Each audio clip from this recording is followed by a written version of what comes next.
E frumoasă la tata. Bravo, iubire. Bravo. Bravo. Super. Bravo. Aici avem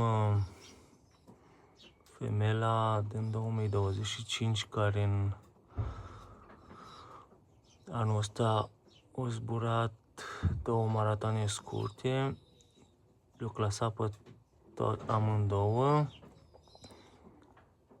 La al doilea Ciomotovă Internațional a fost locul 4 pe lansare, locul 1 județul Bihor.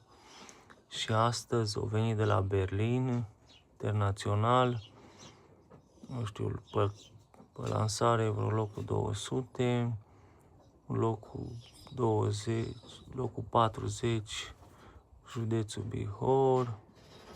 O top femelă, 50% Măgirescu și 50% Prinț San, o familie foarte bună din Anglia. Deci femela e extraordinară.